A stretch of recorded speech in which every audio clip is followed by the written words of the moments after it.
الرحمن الرحیم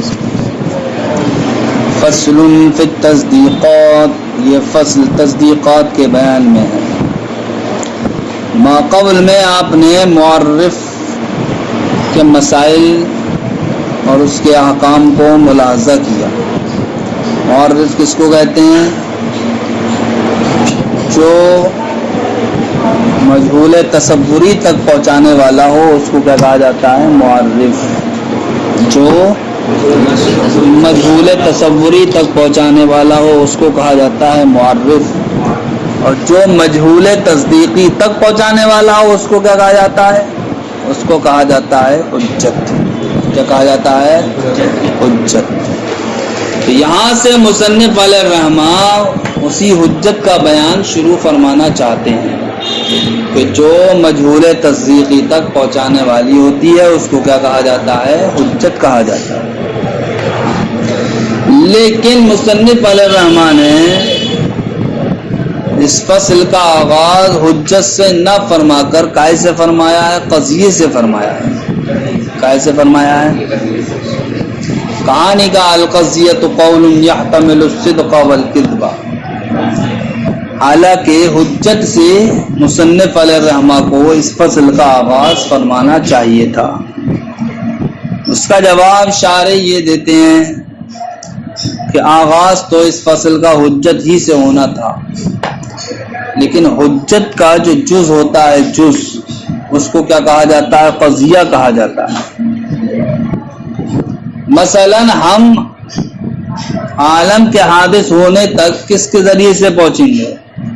العالم متغیر وکل متغیر حادث کے ذریعے سے پہنچیں گے۔ یہ چیز کیا بنے گی؟ عالم کے حادث ہونے پر حجت بنے گی۔ کون سی چیز؟ کہ عالم متغیر ہے اور ہر متغیر کیا ہے؟ حادث ہے۔ تو العالم متغیر وکل متغیر حادث، اس نے ہمیں کہاں تک پہنچا دیا؟ عالم کے حادث ہونے تک پہنچا دیا۔ یہ چیز کہلاتی ہے حجت۔ تو اس حجت کے جناب والا جو جز ہیں، جز وہ کیا ہے؟ العالم متغیر۔ دوسرا جز کیا ہے؟ وکل متغیر حادث۔ تو دیکھو العالم متغیر یہ قضیہ ہے یا نہیں؟ اس لیے کہ جناب والا اس سے ہمیں خبر یا طلب حاصل ہو رہی ہے۔ ایسے ہی وکل متغیر حادث یہ بھی جناب والا کیا؟ قضیہ ہے۔ تو حجت کا جز کون سی چیز بنی؟ قضیہ بنی۔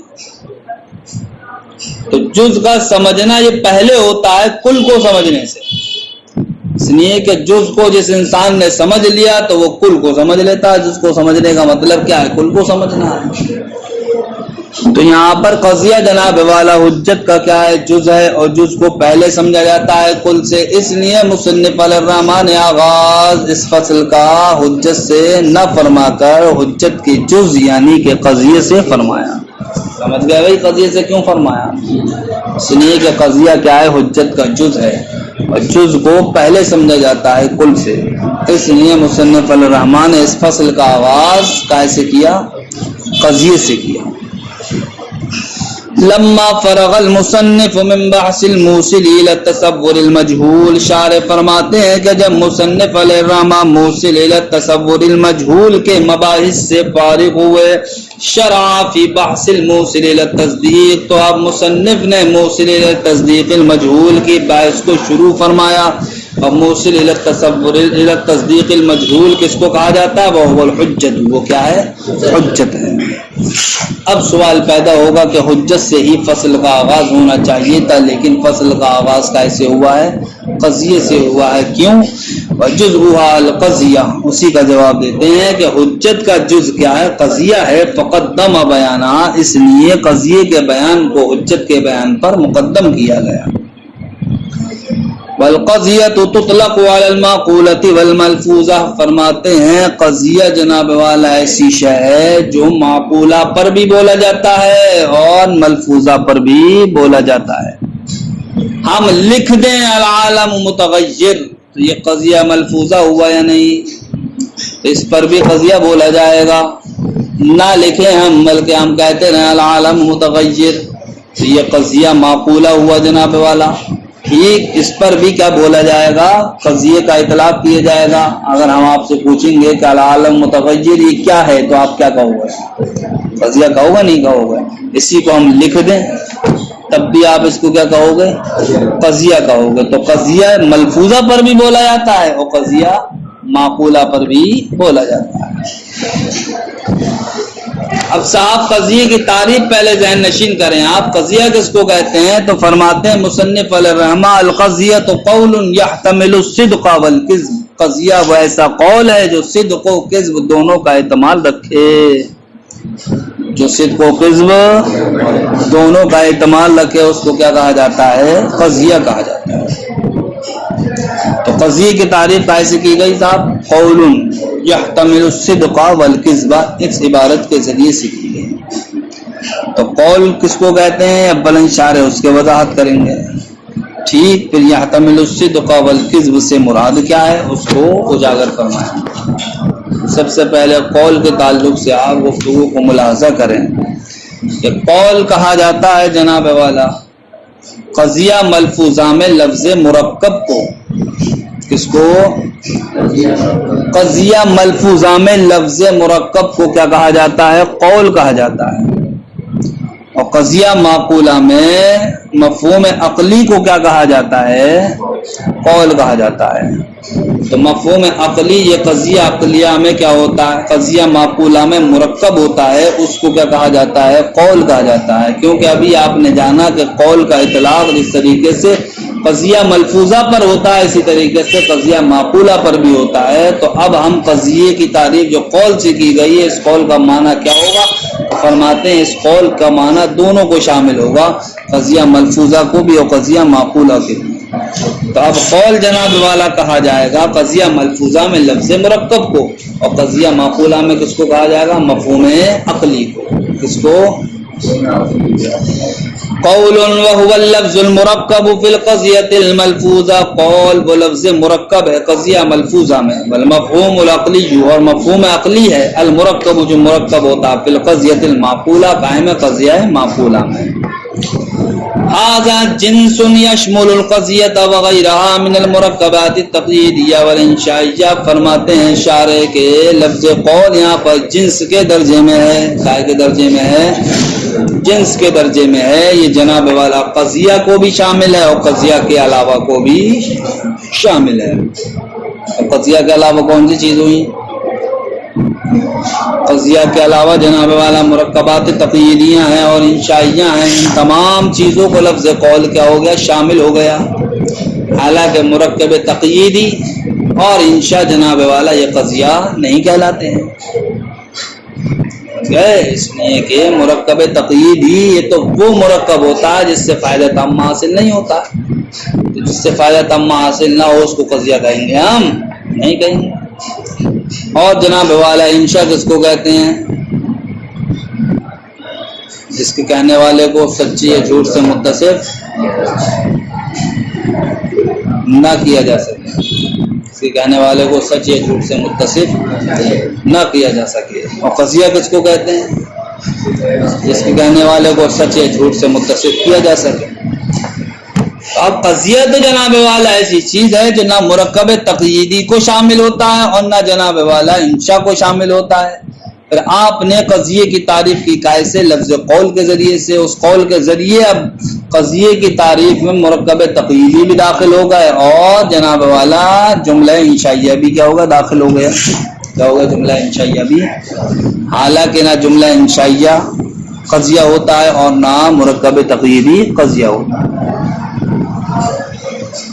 تو هذا جنس یشمل القضیۃ وغیرہا، کہ لفظ قول جو قضیے کی تعریف میں ہے یہ کائے کے درجے میں ہے؟ جنس کے درجے میں ہے۔ یشمل القضیۃ جو قضیے کو بھی شامل ہے، وغیرہا اور قضیے کے علاوہ یعنی کہ من المرکبات التقییدیہ مرکبات تقییدیہ کو، والانشائیہ اور مرکب اور انشائیہ کو۔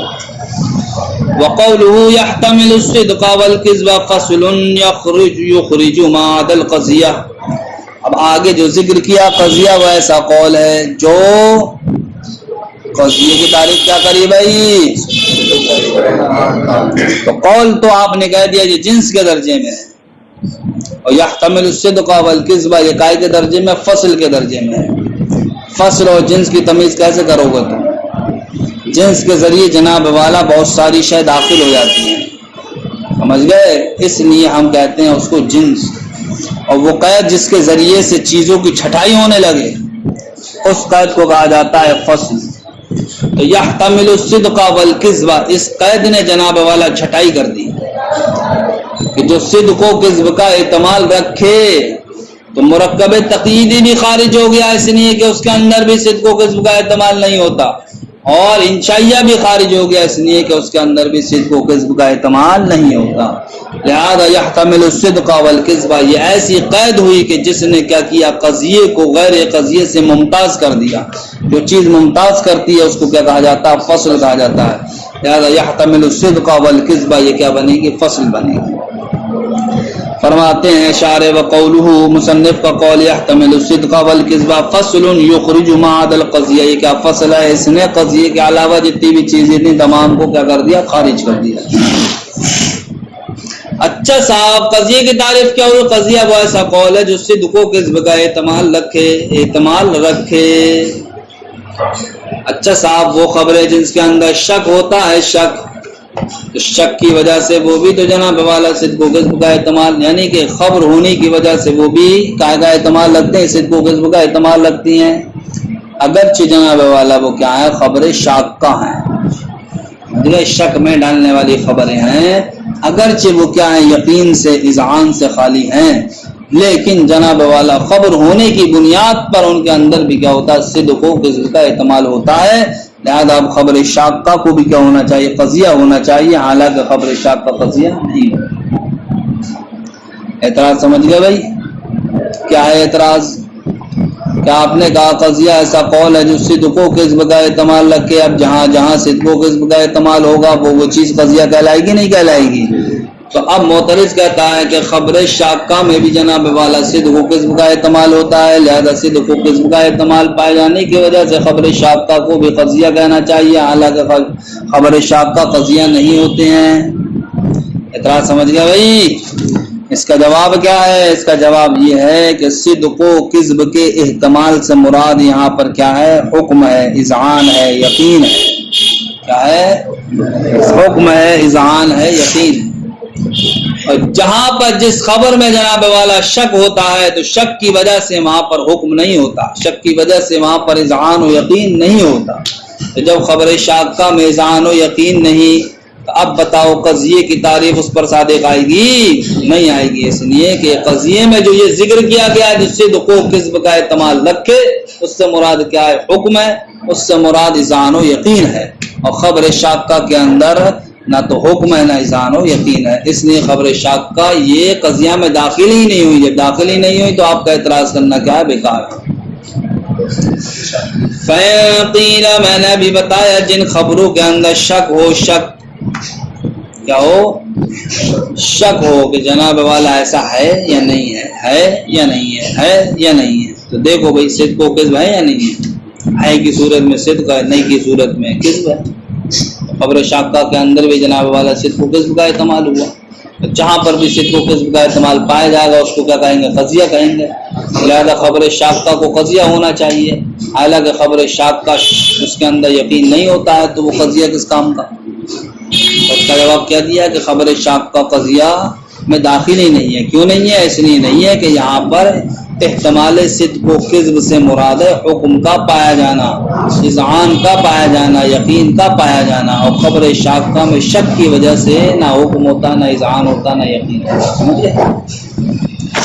فَإِن قِيلَ، اگر اعتراض کیا جائے الخبریۃ المشکوکۃ محتملۃ للصدق والکذب کے خبریہ مشکوکہ یہ بھی جناب والا صدق و کذب کا احتمال رکھتی ہیں، فَتَكُونُ دَاخِلَةً فِي التَّعْرِيفِ، لہذا اب یہ بھی قضیے کی تعریف میں داخل ہوں گی، مَعَ أَنَّهَا لَيْسَتْ بِقَضِیَّةٍ، باوجود اس کے خبر شاکہ یہ قضیہ نہیں ہے۔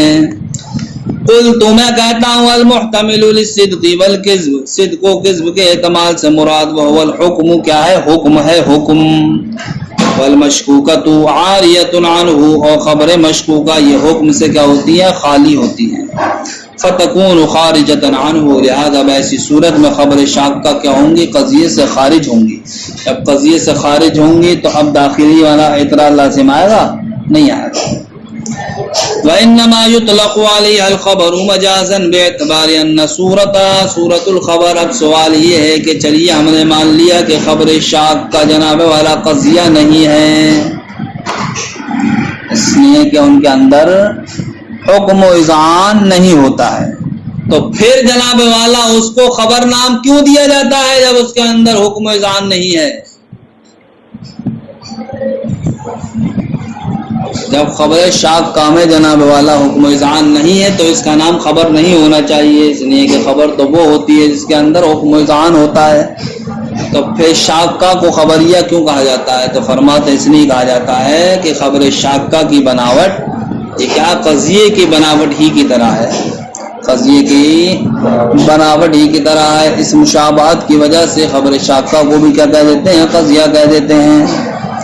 فرماتے ہیں وَإِنَّمَا يُطْلَقُ عَلَيْهَا جُزِينِ، شاکہ پر خبر کا اطلاق دیا جاتا ہے مجازن، کیسے؟ حقیقتاً نہیں، مجازن، باعتبار ان صورت، اس بات کا اعتبار کرتے ہوئے کہ خبر شاکہ کی صورت یہ بھی کیا جناب والا خبر کی صورت کی طرح ہے، اور بے اعتبار استعمال یا اکثر اجزائیہ پہ جناب والا اس اعتبار سے کہ خبر شاکہ اکثر جناب والا خبر شاکہ کے یا خبر شاکہ اکثر خبریہ کے اجزاء پر کیا ہوتی ہے؟ مشتمل ہوتی ہے۔ خبریہ کے جو اجزاء ہیں ان میں سے اکثر و بیشتر ان اجزاء پر وہ کیا ہوتی ہے؟ مشتمل ہوتی ہے۔ کائے پر مشتمل ہوتی ہے؟ خبریہ کے اکثر و بیشتر اجزاء پر مشتمل ہوتی ہے۔ ایک تو یہ صورتاً مشابہت کی وجہ سے، یعنی کہ شاکہ کو خبریہ سے صورتاً مشابہت ہوتی ہے، اس لیے اس کو کیا کہا جاتا ہے؟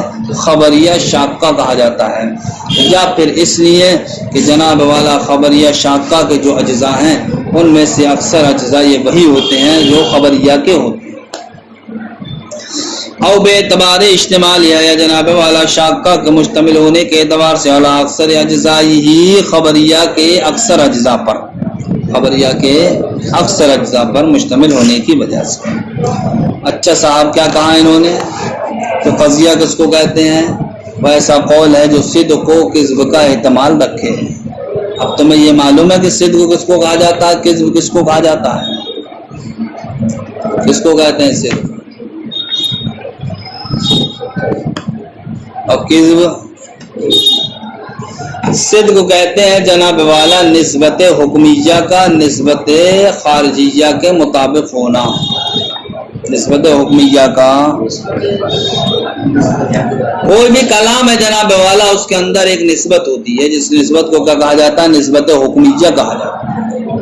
زید قائم، ہم نے کہا کہ زید کھڑا ہے، تو ان دونوں کو جوڑنے والی چیز کیا درمیان کی ایک نسبت ہے جس کو رابطہ کہا جاتا ہے، جس کو تو اب جناب والا وہ نسبت حکمیہ اگر نسبت خارجیہ کے مطابق ہو اس کو کہا جاتا ہے صدق۔ مثلا ہم نے کہا زید کھڑا ہے تو زید کی جانب کھڑے ہونے کی نسبت کی گئی، اب اگر واقعی زید خارج میں بھی کھڑا ہے اس جملے کے علاوہ خارج میں بھی کیا کھڑا ہے، تو اب ہم کہیں گے یہ نسبت حکمیہ نسبت خارجیہ کے مطابق ہے۔ تو نسبت حکمیہ کا نسبت خارجیہ کے مطابق ہونا یہ کہلاتا ہے صدق کہلاتا ہے، اور نسبت حکمیہ کا نسبت خارجیہ کے مطابق نہ ہونا یہ کہلاتا ہے کذب کہلاتا ہے۔ مثلا ہم کہیں زید کھڑا ہے اور خارج میں زید کھڑا نہ ہو بلکہ بیٹھا ہو، تو یہ نسبت حکمیہ خارجیہ کے مخالف ہے۔